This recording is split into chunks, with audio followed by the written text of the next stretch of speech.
A ver, Leo, ¿me escuchan? Buenos días, ¿me escuchan? Sí. Qué bueno, gracias por esa super introducción, me emociona. He hecho todas esas cosas. Wow. Mire, hoy aquí, primero que nada, le quiero dar gracias a Proyecto Cavachuelas por continuar gestando este espacio por tantos años. Se lo agradecemos también en nombre de Manuel, que es mi compañero. Este día, pues estoy yo aquí solita hablando de este tema que es un tanto novel globalmente y que en Puerto Rico ya hace alrededor de año y medio existe un grupo que se llama la Coalición Boricua por los Derechos Inherentes de la Naturaleza, que estamos trabajando este tema porque estamos aspirando a que se cambien las relaciones que tenemos los humanos con la naturaleza. Como pueden ver, ahí está el título de la presentación, Derechos de la Naturaleza, un movimiento global. Miriam, te voy a dar esto. Sí, gracias. Nada, gracias a ti. Quiero comenzar esta presentación hablando un poquito de wilderness y de una frase que escribió este señor William Cannon, que es un historiador y profesor de la Universidad de Wisconsin. Y aunque él habla del wilderness, del wild, yo lo quiero un tanto aplicar a la naturaleza. Y es que él comenta que el wilderness, o para mí la naturaleza, no es algo que está sumamente distante de los humanos, sino que es una creación dentro de la cultura y del tiempo en el que nos encontramos nosotros los humanos. Y yo quiero que esta presentación, este tema de los derechos de la naturaleza, lo veamos en eso. Es que esta relación que queremos redefinir y cambiar de cómo los humanos nos relacionamos con la naturaleza está insertada en lo que estamos pasando hoy en día. Aquí en Puerto Rico, pues nos vamos a concentrar en Puerto Rico, pero esto es un movimiento global que responde a las situaciones sociales de diferentes lugares en el planeta. Esa relación que los humanos hemos tenido con la naturaleza desde nuestra existencia, ¿verdad? Que el humano como nos conocemos y nos vemos a nosotros físicamente hoy en día tiene alrededor de 200.000 años, ¿verdad? Pues es una relación que a veces la vemos que se puede conocer a través de la literatura. Muchas veces hay poemas, hay cuentos, hay novelas donde personificamos a la naturaleza por su belleza, porque nos impacta. También están las típicas ciencias naturales, ¿verdad?, que se dedican a observar y a medir cómo funciona la naturaleza.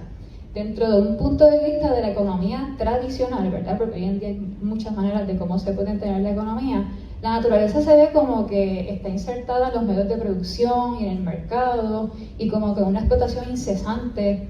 También existen estas cosmologías de los pueblos indígenas, que ellos aspiran a tener una relación con la naturaleza un poco más horizontal, mucho más equitativa, donde por supuesto sí toman agua, sí van a cortar un árbol para su utilización, pero es una manera totalmente distinta como nosotros aquí, más en Occidente, nos relacionamos con la naturaleza.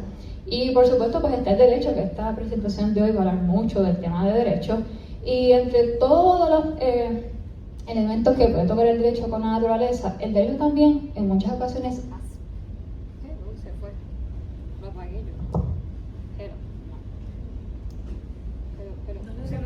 si puedo hacer otro, pero devolvió. Si se va de nuevo, uso el Pero, apagar este. Voy a intentar. Es que el tema está muy árido y seco y cogió miedo el micrófono. Nada, el derecho, entre todas las cosas que también muchas veces desea, es que podemos aspirar a través de las leyes, de los códigos, de las decisiones del Tribunal Supremo, a cambiar esa relación ética que tenemos entre la sociedad y la naturaleza. Algo que es bien importante que ustedes se lleven hoy, hay muchos puntos, pero es uno que el derecho necesariamente quiere incidir en nuestro comportamiento. Quiere que hagamos cosas o dejemos de hacer cosas o demos cosas. Eso es algo bien importante. Y eso es algo que dentro del tema de los derechos de la naturaleza aspiramos a que nuestro comportamiento sea distinto del que estamos realizando hoy en día con la naturaleza. Tenemos que tomar en consideración siempre que el derecho es una creación humana. Los humanos nos inventamos esto del derecho, ¿okay?, de la codificación. El derecho definitivamente tiene la posibilidad de reflejar los cambios sociales que están pasando en la sociedad. Cuando algo se convierte en una ley o un tribunal supremo lo habla, es porque ya hace mucho tiempo que está sucediendo algo en la sociedad y queremos que eso se refleje en los códigos que nos rigen. El derecho es una cosa de cambio sumamente lenta. Esto es algo que tienen que tomar en consideración siempre. Podemos estar 700 años, 1000 años, 20 años tratando de cambiar algo y eso no se logra.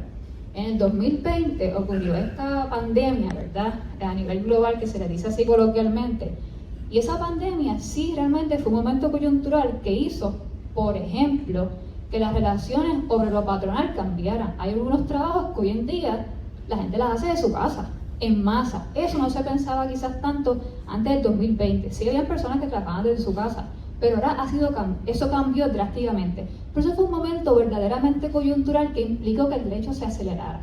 Pero eso no sucede, y constantemente en los temas de la naturaleza vemos que la gente en televisión está diciendo esto es un momento coyuntural, pero nunca pasa un cambio. ¿Por qué?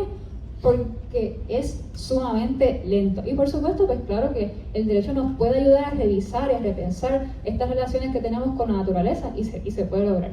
Antes de continuar hablando, quiero que tengan en consideración que para esta presentación, como yo digo humano y digo persona, son dos cosas totalmente diferentes, ¿ok? La palabra persona que yo voy a utilizar aquí es una acepción jurídica, ¿ok? Normalmente podemos decir, mira, somos personas, y una persona pues es un individuo dentro de la especie humana, pero en el derecho la palabra persona es totalmente diferente, ¿ok? Existen las personas naturales, que somos cada uno de nosotros cuando nacemos. Hay un código en Puerto Rico que dice que nada más por nacer usted adviene con capacidad jurídica y personalidad jurídica. Por nacer, literalmente. Pero también están las corporaciones, están las sociedades, están los municipios, están las dependencias del gobierno, ¿verdad? Que tienen personalidad jurídica también.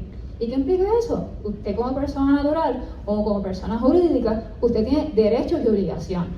Así que por favor entiendan que yo voy a ser bien clara diciendo humano. Cuando me digo la palabra persona, ya sea diga persona natural o persona jurídica, me refiero a un término jurídico.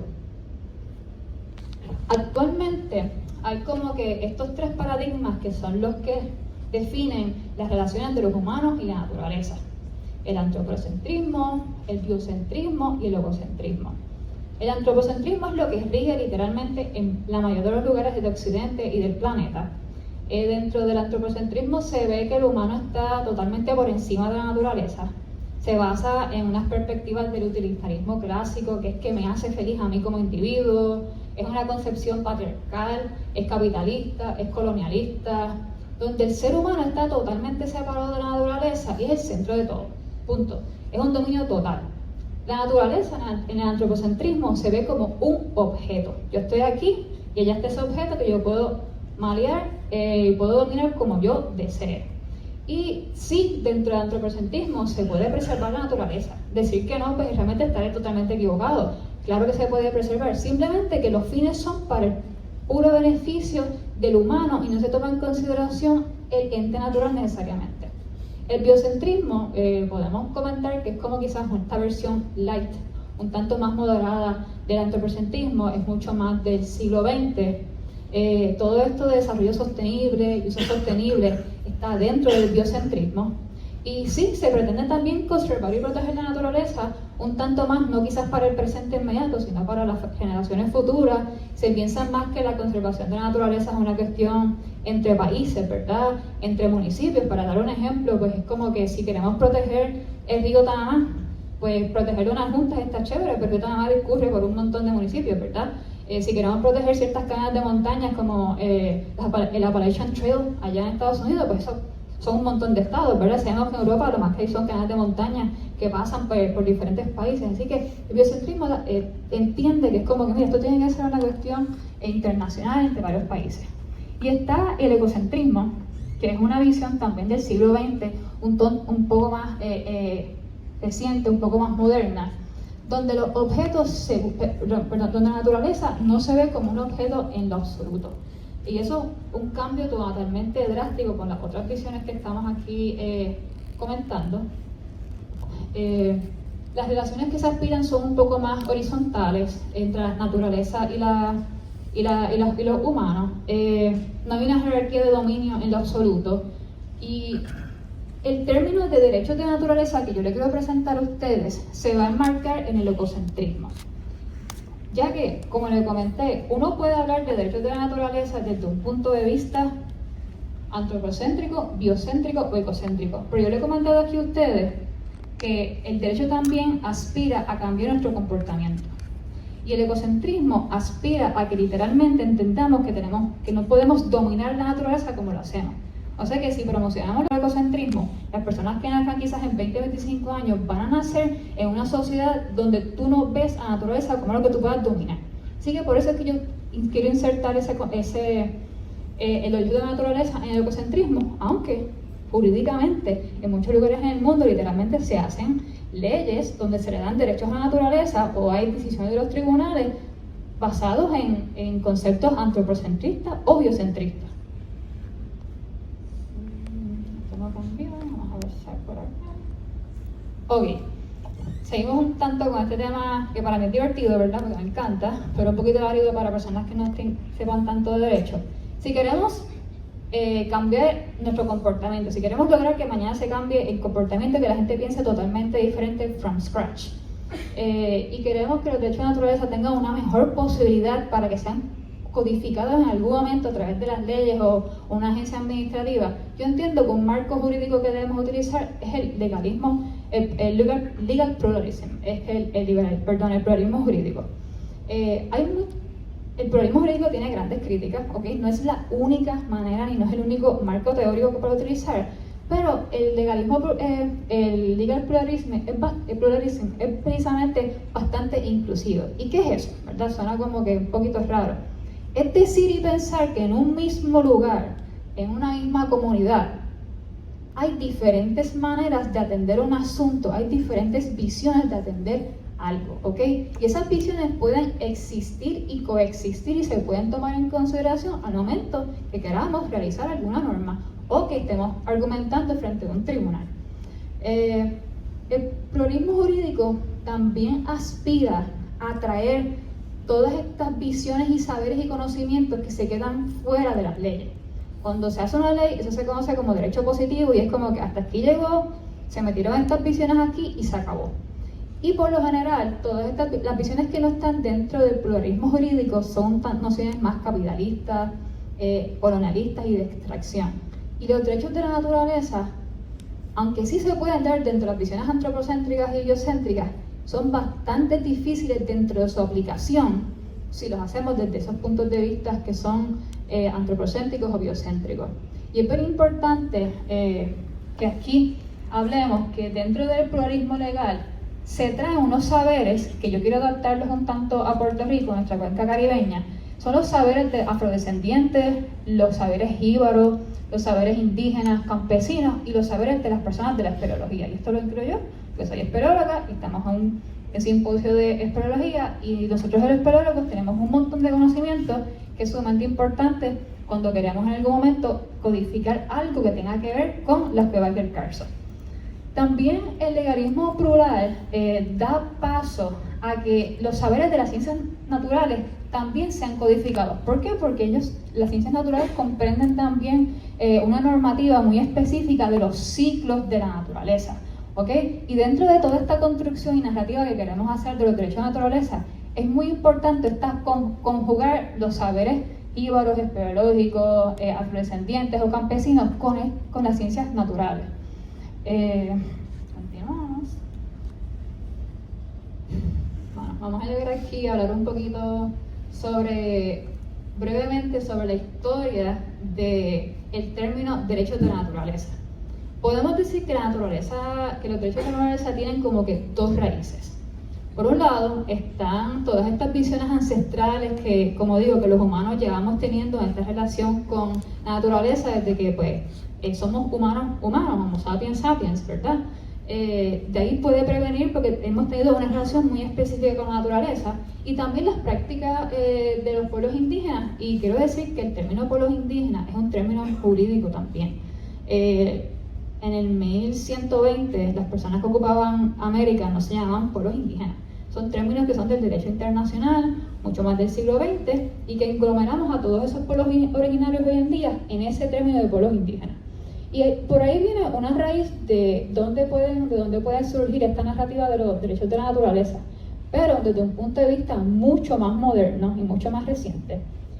En el 1972, este señor que dice ahí, Christopher Stone, que era un profesor de la Universidad del Sur de California, él escribe este super paper jurídico que se llama Should Trees Have Standing Toward Legal Rights of Natural Objects? Básicamente, pues el título dice no sé, para mí lo dice casi todo, ¿verdad? Es como que deben tener legitimación activa o standing los árboles hacia los derechos legales de los objetos naturales. Ya mismo le voy a decir que es el standing, ¿verdad? ¿Qué es eso de standing o legitimación activa en español? Este señor escribe ese paper y realmente él tiene la suerte, por decirlo así, que luego, en ese mismo año, 1972, en una decisión del Tribunal Supremo de Estados Unidos, que se llama Sierra Club versus Morton, en una opinión disidente. ¿Y qué implica una opinión disidente? Que no es lo que se va a hacer. Pero en una opinión disidente, el juez Justice William Douglas, que era un juez súper liberal, que había nombrado Franklin Delano Roosevelt hace un montón de tiempo atrás, un montón de años, él toma ese paper y dice, mira, hay que darle standing o legitimación activa a la naturaleza. ¿Ok? En Estados Unidos en 1972. Eso fue lo que catapulta que ese paper de este señor Christopherson se hiciera famoso en el derecho ambiental en Estados Unidos. Globalmente también las personas dijeron, mira, qué idea más nítida, porque no le damos derechos legales a la naturaleza. Sabemos, como ya dijimos, están las corporaciones que tienen personas jurídicas y así, etcétera. ¿Y qué pretende Christopher Stone? Christopher Stone lo que quiere, él dice, mira, aquí están estas compañías que están haciendo un montón de daño a la naturaleza, pero la naturaleza está por acá abajo. ¿Qué mejor si le damos como que derechos legales a la naturaleza para subir su standing? No utilizar esa palabra, para subir su categoría y ponerlo par y par con esas corporaciones. ¿Por qué? Porque ahora mismo ellos están como con un nivel de desventaja.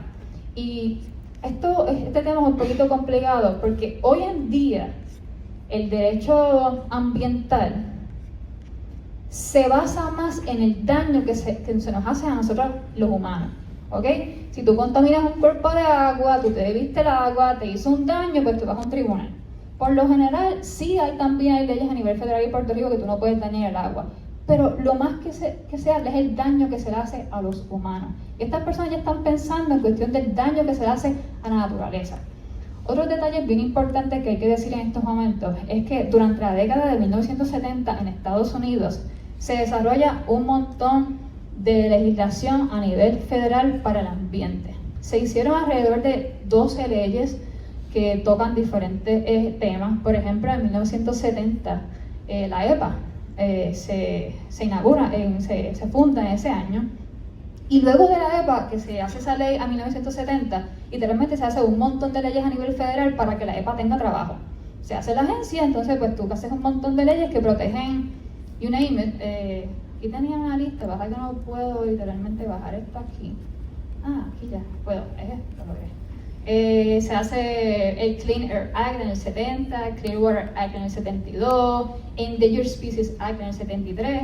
Y es muy importante también recalcar que Puerto Rico es parte de esa cascada de derecho ambiental que se está creando en Estados Unidos, porque en 1972 es que se crea el Departamento de Recursos Naturales en Puerto Rico. ¿Ok? Así, y de nuevo, ¿qué está pasando en los 50, 60, 70 en Estados Unidos y Puerto Rico? Son momentos bien álgidos, ¿verdad? Entonces, pues todo eso que está pasando en la sociedad se traslada un tanto al derecho. Y regresando aquí a este caso, y sé que todavía no lo he dicho que es standing, ¿verdad? Pero ahora voy a hablar un poco de eso. Ese fue Justice William Douglas, y quiero que tengan en consideración esa cita que está ahí, que es un tanto para mí importante lo que estamos hablando. Él comenta, mira, qué mejor que literalmente darle standing a la naturaleza específicamente para que ellos para poder pensar en la preservación de la naturaleza misma. ¿Y qué es standing? Vamos a decir qué es standing. Aquí todas las personas que estamos, cuando queremos ir a un tribunal, yo sé que esto es complicado, pero no es complicado, pero es el tema de derecho. Para poder ir a un tribunal, cuando a usted le pasa algo, usted tiene que cumplir unos requisitos. Esto no es como que me pasó algo y yo voy para el tribunal. ¿Sabe? No. Usted tiene que demostrarle como 5 o 6 requisitos al tribunal, y uno es que usted tuvo un daño. Punto. Si usted no le muestra al tribunal que usted tuvo un daño, el tribunal no le abre las puertas, ¿ok? Y no le va a dejar que usted hable absolutamente nada. Y eso se llama tener standing, tener legitimación activa, ¿ok? Porque usted le demuestra al tribunal que usted tiene un daño, usted puede entrar al tribunal, no es que usted va a ganar el caso, ¿ok? Tengo un daño, no. Usted cumple con los requisitos, usted va y habla sobre, mira, presenta pruebas, se argumenta, la otra parte dice que no, usted dice que sí, y viene un tribunal y dictamina, ¿ok? Y este señor está proponiendo Justice William Douglas porque se basa en el paper de Christopher Stone, y todo esto es base y muy clave para los derechos de la naturaleza, ¿ok? Y vamos a llegar a Puerto Rico en algún momento.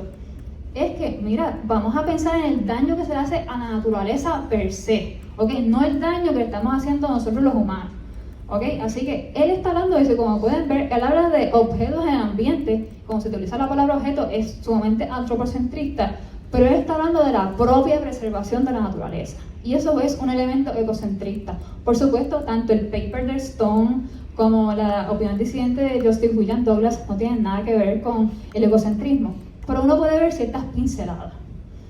Otra frase también que él comenta, y esto es bien importante para nosotros las personas que estamos en la espeleología, para personas que estudian, que yo sé que aquí hay un corillo de geología, el Colegio de Mayagüez, es como que, mire, si se dice que la naturaleza tiene un daño, ¿ok? Si se le da personalidad jurídica a la naturaleza, por supuesto que un río no puede ir a someter un caso. Tienen que haber personas que sean las representantes, ¿ok? Y este señor, en ese caso, que es bien importante también para Puerto Rico, que ya voy a con eso, un caso de 1972, él dice, ¿quiénes pueden ser representantes legítimos de ese daño que le ocurrió a la naturaleza? Cualquier persona que tenga una relación íntima con el lugar. Y eso es bien importante porque nosotros las personas de la espeleología tenemos relaciones íntimas con las cuevas y con el carso, ¿ok?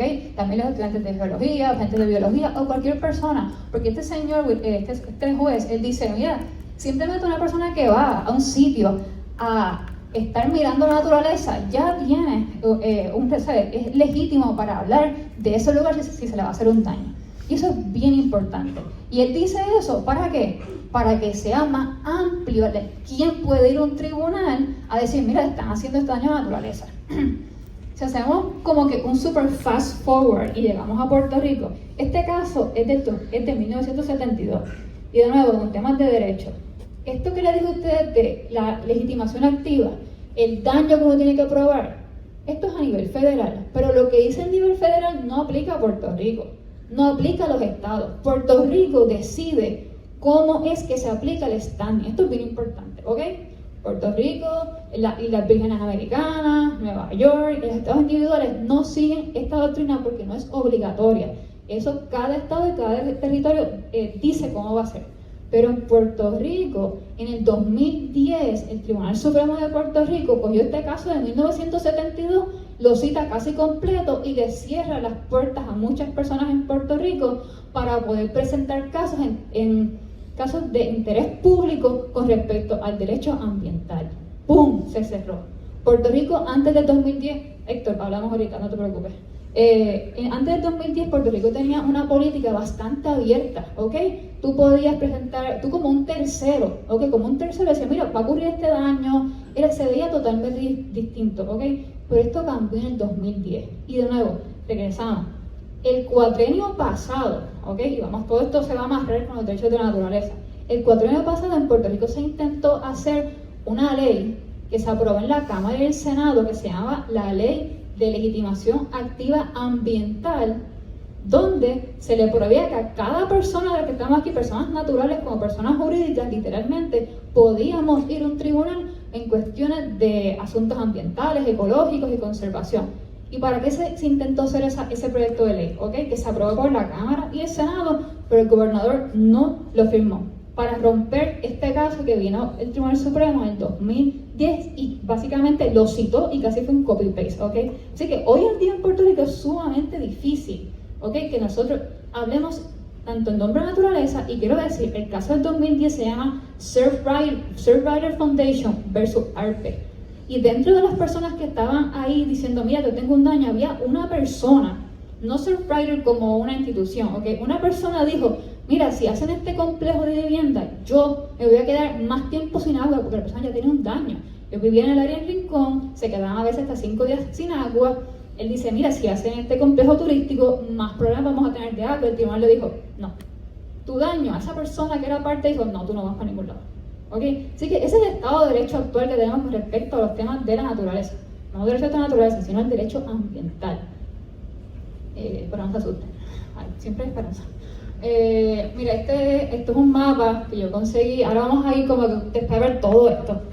¿Cómo están los derechos de naturaleza en el globo terráqueo? Pues mira, más de 35 países literalmente en el mundo le han dado personalidad jurídica a la naturaleza en general o algún elemento de la flora y la fauna de sus países.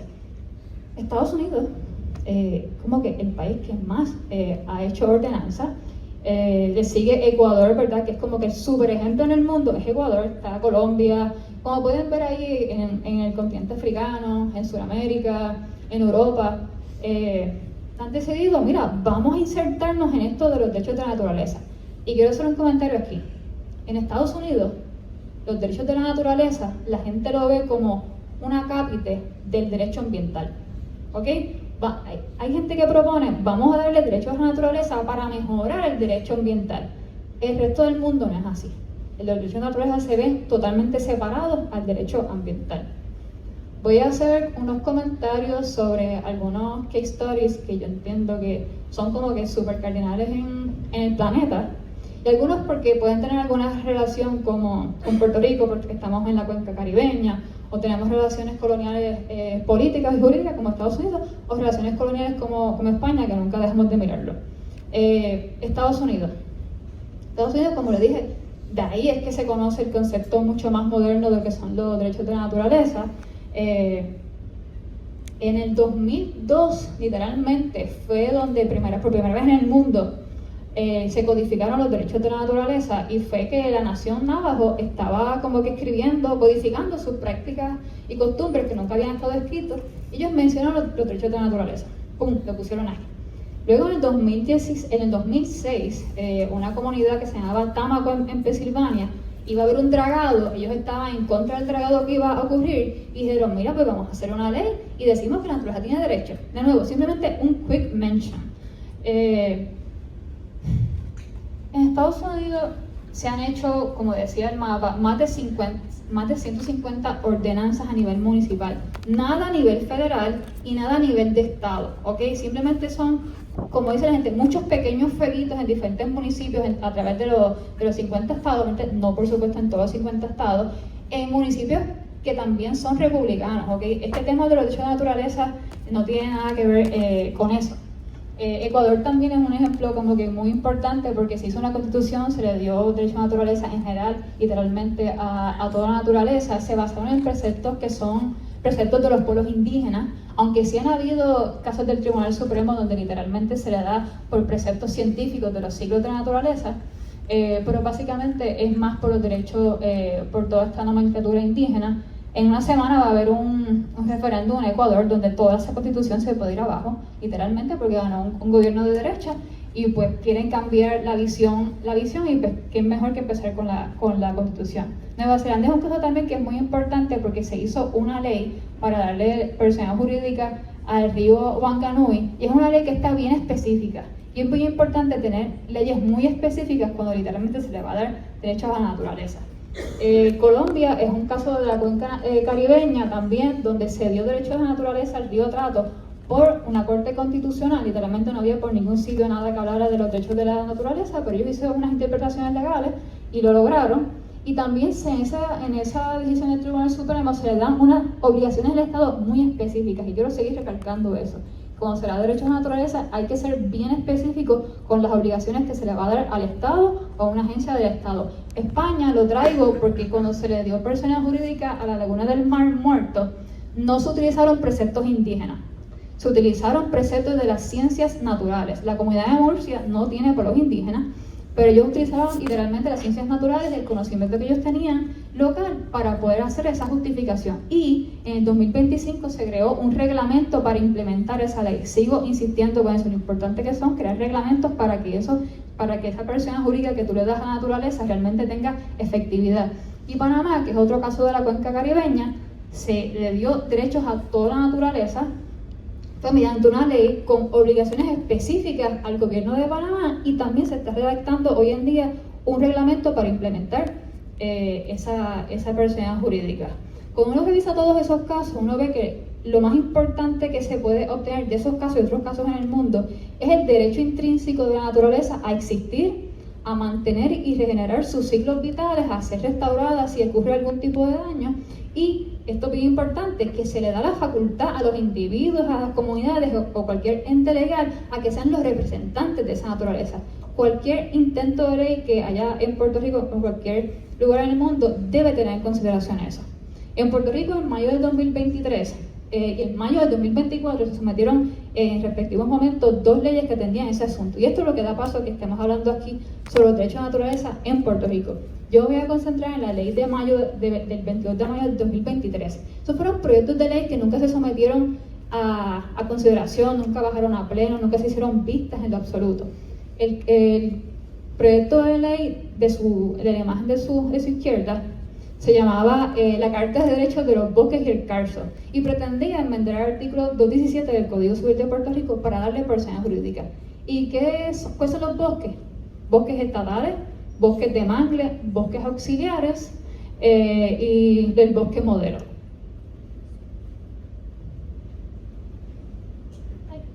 Ok, rápido. Y también se le da, disculpen que no mencioné, se le da también el Carso y se dice que también va a tener personalidad jurídica el área de planificación especial del Carso y ahí aterrizamos a nosotros. Y yo me he dado cuenta que muchas personas, con colegas de la espeleología, que no saben lo que es el área de planificación especial del Carso. Y es válido, uno no tiene que saberlo para entrar a una cueva. Pero yo quiero hacer rápido esta mención. En el 1999 en Puerto Rico se creó una ley para la protección y conservación de la fisiología del Carso. ¿Ok? Esa ley es bien importante. Y es bien importante porque esa ley contenía una obligación directa y expresa al Departamento de Recursos Naturales a que tenía que obligatoriamente hacer el estudio del Carso, porque con ese estudio del Carso se tenía que hacer un reglamento por parte de la Junta de Planificación Ambiental, ¿ok? Y esa obligación que contiene esa ley fue lo que hizo que cuando Recursos Naturales no cumplió con su deber, ¿ok? Porque tenía un tiempo estipulado, literalmente unos ciudadanos fueron al tribunal y le dijeron: tribunal, obliga al Departamento de Recursos Naturales a hacer eso. Así que es bien importante cuando creamos leyes, hagamos leyes robustas para poder implementarlas. Hubo un litigio de 14 años. En esos 14 años se hizo el estudio del Carso y se redundó en el plan y reglamento del área de planificación especial del Carso. Y es a esa área, esa ley de mayo de 2023, literalmente aspiraba a darle personalidad jurídica. Esa ley de mayo de 2023 tiene unos puntos que son bien nítidos y bien chéveres y son los que dan paso para futuras conversaciones, ¿ok? Y para esta presentación aquí hoy en día. Número 1, pues es el primer paso, es el primer escalón para que hablemos sobre los derechos de la naturaleza en Puerto Rico e inserta a Puerto Rico en esta discusión global de este tema. Por supuesto, pues le está dando personalidad jurídica al Carso y a los bosques que le comenté, ¿verdad? Habla sobre el derecho que tiene que tener la naturaleza, esos elementos, a ser restaurada. Y sumamente importante, volvemos con esto, que cualquier persona natural o legal puede ser representante del Carso y de esos bosques. Hay que señalar que lamentablemente, como este proyecto de ley nunca se vio en vistas públicas, no tuvo la oportunidad de que las personas y los ciudadanos lo robustecieran. Fuéramos a dar nuestra opinión, fuéramos a hablar, fuéramos a decir: mira, vamos a cambiar esto, quizás esta estrategia es mejor que otra, ¿ok? Así que lamentablemente ese proceso no se pudo hacer y hay que reconocerlo. Sin embargo, cuando uno lee el texto de la ley, yo como persona que voy a las cuevas, espeleóloga, también tanto que estudio Derecho, yo digo: mira, yo creo que ese proyecto de ley, para haber tenido una mejor oportunidad en algún momento de que se discutiera, podía haber partido desde otra línea, ¿ok? Es que yo quiero presentar como que unas perspectivas que yo pienso que son insuficientes a unas alternativas que yo propongo. Por ejemplo, se le está dando personalidad jurídica a los bosques, a varios bosques y al área de planificación especial del Carso. Cuando uno mira lo que ocurre globalmente, esa no es la mejor estrategia, en lo absoluto. Tú te concentras en el bosque modelo, o te concentras en el bosque de mangles, o te concentras en el área de planificación especial del Carso, o mejor aún, te concentras en un río específico subterráneo, te concentras específicamente en un sistema de cuevas, porque es mucho más fácil literalmente partir de una discusión sobre algo mucho más específico, y es lo que los guidelines internacionales nos proponen: concéntrate en algo específico. Así que yo propongo que si en un futuro va a pasar, nos debemos de enfocar específicamente en una región del Carso, y mejor aún, vamos a pensar en las cuevas de Cabachuela, vamos a pensar en Isla de Mona entero, vamos a pensar en el coquí que únicamente está en la Isla de Mona, vamos a buscar quizás algún elemento de la flora y la fauna del Carso, o el bosque del Carso del norte, ¿ok? Vamos a focalizarnos. Cuando uno mira esa ley, tiene unas obligaciones para el gobierno de Puerto Rico, así literalmente, para el gobierno de Puerto Rico, son sumamente amplias, son más que dos. Y eso es un failure, ¿ok? En Puerto Rico se hizo una ley de cuevas de 1985 que hoy en día no tiene un reglamento porque es una ley que está muy bien redactada, pero le faltaron algunos detallitos. Y esos pequeños detalles literalmente pueden ser la diferencia, ¿ok? Contrario a la ley de la conservación del episodio de Carson, que sí tenía unas obligaciones específicas y por eso se pudo llevar al tribunal. Así que definitivamente una ley en Puerto Rico que proponga los derechos de la naturaleza from scratch tiene que tener una directriz obligada, o sea, que obligue a alguna agencia en específico del gobierno. No podemos hablar del gobierno de Puerto Rico, eso es sumamente amplio. Esa ley ese proyecto de ley de 2023 parte desde una perspectiva biocentrista, porque habla de los términos de uso sostenible y desarrollo sostenible. Literalmente, si lo que aspiramos es que, de nuevo, a que cambie el comportamiento de las personas, podemos mejorar eso, porque de todos modos el uso sostenible, el desarrollo sostenible es para nuestro beneficio, ¿ok? Y literalmente yo traería ese paradigma del ecocentrismo hablando de los ciclos de la naturaleza. Cuando uno habla de los ciclos de la naturaleza, uno está hablando del ciclo de esa especie en específico, uno está hablando del ciclo de ese bosque en específico, de ese río subterráneo, de ese sistema cavernario, ¿ok? Así que es mucho más focalizarlo. Y ese proyecto de ley habla de global warming y climate change para muchas veces también justificar. Dentro de mi perspectiva, esos términos son correctos, el planeta se está calentando y por supuesto eso implica un cambio en el clima. Pero lamentablemente esos términos son sumamente polarizados, ¿ok? Tienen muchas controversias y literalmente son términos que unos intereses en específico en el mundo han logrado craquear, ¿ok? Son ciertos, pero a veces tú le dices eso a la gente, es como que, ay, ya vienes tú con que está lloviendo más, con que si el huracán es más fuerte. Así que yo cambiaría esa narrativa y yo traería mejor la identidad y la historia natural de ese elemento de naturaleza que queremos darle personalidad legal. ¿A qué me refiero? Un sistema cavernario en específico tiene una espeleogénesis muy específica, que esa es su identidad. Mejor hablemos de esa identidad que tiene ese río subterráneo, que nace en un sitio, el río Tanamá nace en Adjunta y recibe un montón de agua, ¿ok? Vamos a hablar de esa historia que tiene, vamos a hablar de esa identidad, porque eso es parte precisamente de traer esas visiones pluralistas, ¿ok? Y otras maneras de pensar para incluirlas en esto que queremos hacer con un proyecto de ley que sea mucho más robusto y que se parta entonces de ahí para mejorarlo. Y último slide. Ok, de nuevo, un súper resumen. Vamos a enfocarnos en un elemento del Carso, ¿ok? En uno específicamente, en un parte de la flora y la fauna, en un río en específico, un sistema cavernario. Necesariamente vamos a hablar de los procesos cíclicos, vamos a hablar de ese ciclo vital de ese elemento, ¿ok? Porque cuando hablamos del ciclo vital de ese elemento, estamos hablando literalmente de la naturaleza, no de lo que nos conviene a nosotros. Vamos a hablar de esa identidad específica, ¿ok? De esa historia natural. Necesariamente tenemos que buscar el conocimiento local y el conocimiento experto no académico, ¿ok? Que muchas veces se deja fuera y ahí estamos nosotros las personas de la espeleología. Y si a alguien le interesa este tema, hay como que estas dos guías básicas mínimas para comenzar a buscar. En la imagen izquierda son los Guidelines for Cave and Karst Protection. Esa es la segunda edición del 2022. Eso es un documento que escribió la Unión Internacional de Espeleología.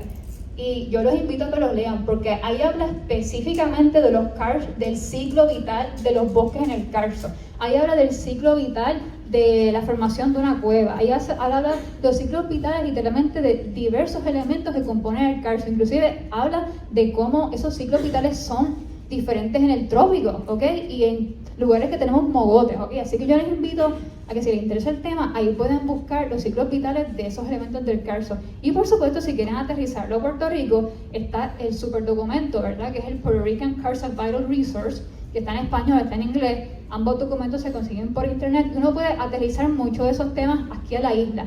Son para comenzar. Estos temas son mucho más profundos que esto, pero si les interesan, pues ahí podemos quizás hablar sobre los ciclos vitales, que para mí es algo cardinal en todo este tema. Ya. Comentarios, dudas o preguntas, confianza, si no, pues me pueden escribir ahí. Sí. Fuerte el aplauso.